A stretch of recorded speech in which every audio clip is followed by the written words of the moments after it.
Hi guys, hi everyone. Ako'y nagbabalik. My name is Jerwin from my self-named channel, Winger.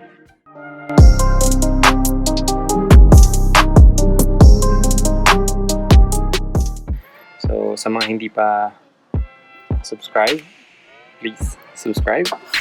Okay, so nakaraang video ko, pinakita ko yung DIY ko kung paano ko nilagyan ng antenna yung isa kong PLDT Home prepaid Wi-Fi powered by Smart LTE.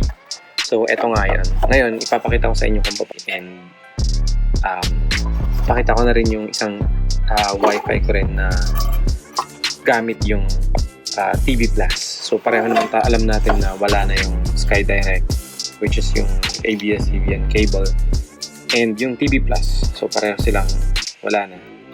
So, hindi na useful yung antenna. So, makikita nyo yan yung antenna na nakakabit sa bahay.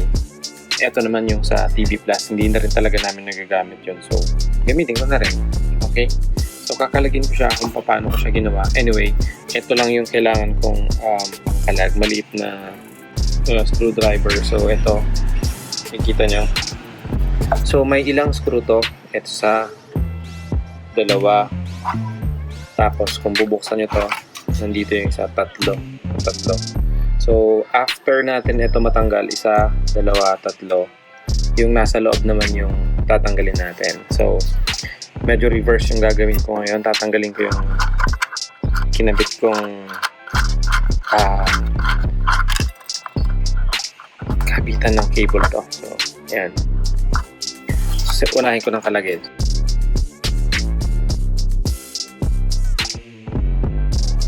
Okay, one down. Kita nyo, maliit lang to. Ingatan lang natin kasi pwedeng mawala tong ano na to. Ayan, pasensya na, medyo maraming ingay dahil nandito ako ngayon sa probinsya. Anyway, na-test ko na naman tong mga to. Talagang karamihan naman indoor talaga yung gamit nito. So, kaya may mga antena. Pakita ko sa inyo later kung medyo mahigpit actually to. Etong ano na to. So, kakailanganin natin pang prong tong ano na to. Itong dulo na ito. Itong manipis na flat. So, ayan o. Makikita nyo yan o. May mga tama na. So, medyo bababa yung resale value natin kapag ibibenta ulit natin to. Anyway, wala naman ako planong ibenta to. So, full disclosure lang din guys. Doble ingat tayo sa pagkalag kasi maliit lang yung circuitry na ito. Tinatry ko by hand tanggalin. Medyo mahigpit talaga to. So, kakailanganin natin ng pang detach muna. So, isa-isa. So, sa doble ingat lang tayo kasi pwede nating tamaan yung circuitry sa loob. Yan. One down. Makikita nyo. Oops. Gamitin kayo mas malaki na ito. Okay, maririnig nyo yung pag-snap nun. Yun, o. Oops. Hindi yun nabitak or nabasag. Talagang medyo nakakabit lang siya. Makikita nyo yan? Yan. Yun, o. Yung mga yan. Yung mga lock nya.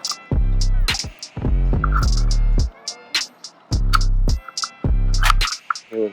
So, lahat mayroong ganyan, o. Dire-diretso na yan. Pag natanggal natin yung isa, tuloy-tuloy na.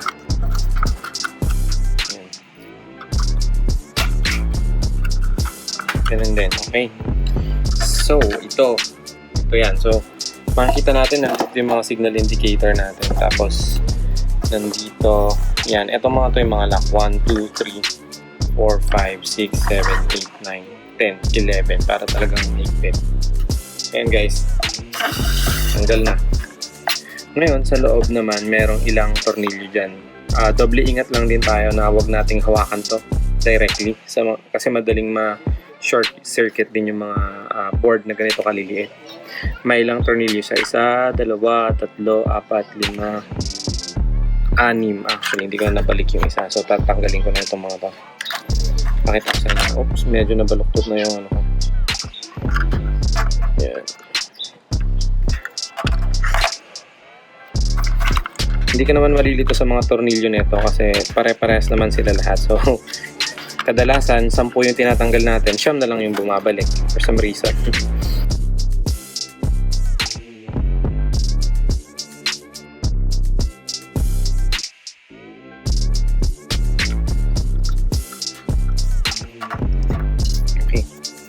So, sobrang liliit nito. Ingatan na lang natin dito siya. Itabi natin. Yan. Okay. So, ito na guys. Medyo tanggal na siya.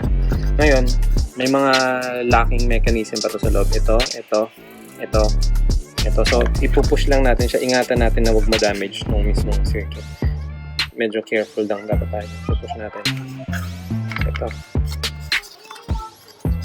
Medyo mahigpit na ito guys. So, ingat lang din sa pag-push. Yun.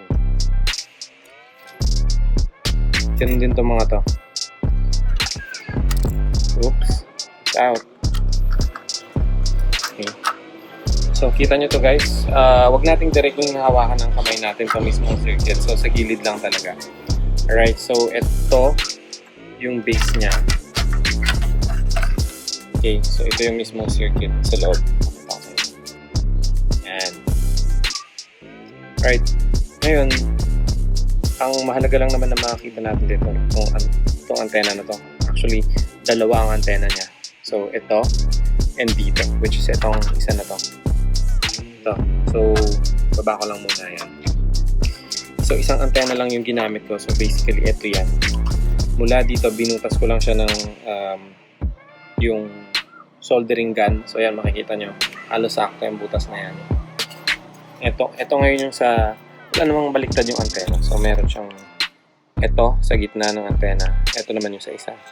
Ngayon, wala rin siyang baliktad dito pagdating dito. Kasi wala namang negative, positive. Ito, dinikit ko na lang kasi medyo mahirap siyang ihinang itong ganito kaliliit na wire. So, kung makikita nyo, ayan.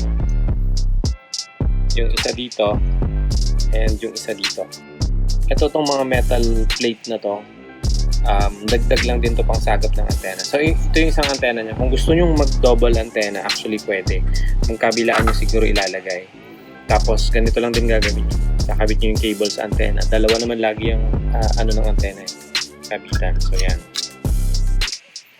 Ito, hindi ko na ginamit ng antena ito. Ito yung isang antena niya.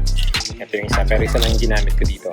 So, ngayon, yung sa TV Plus naman, similar scenario. Ito yung sa TV Plus antena, diba? Alright, so this one is naka-attach ito sa cable.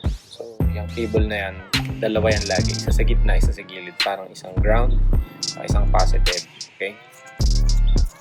Palit lang natin itong antena.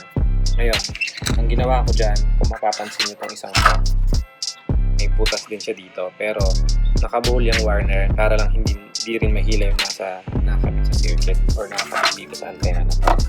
So yan, nakabuhol yan dito sa loob para kahit nahihila siya, hindi basta-basta madidetach yung nakalagay sa antena.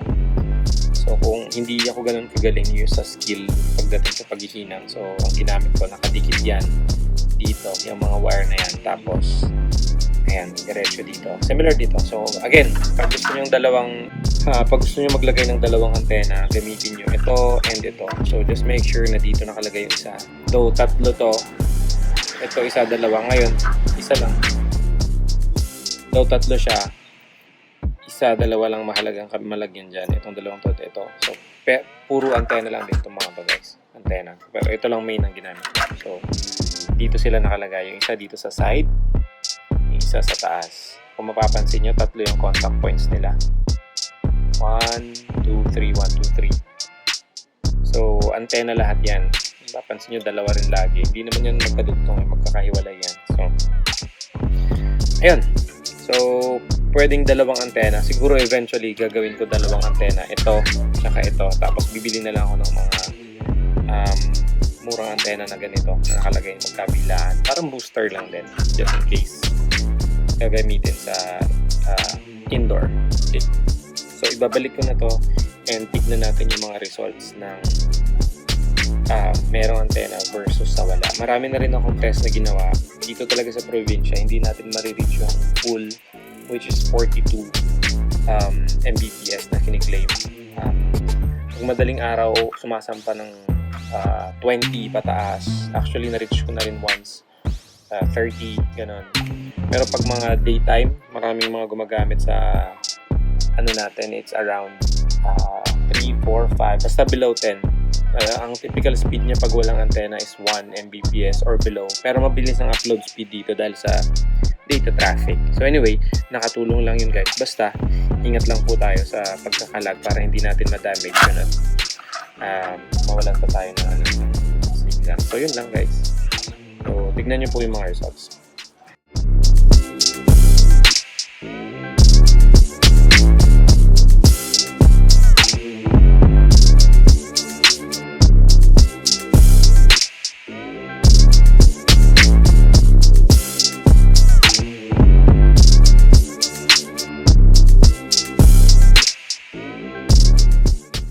So, ayan po, salamat sa panonood. And anyway, sa mga hindi pa po subscribe at gusto nyo mapanood yung mga DIY ko in the future, mag-subscribe na kayo. And maybe pag may channel kayo, mapanood ko rin yung mga DIYs nyo. Have a good day guys and thank you for watching. Bye now!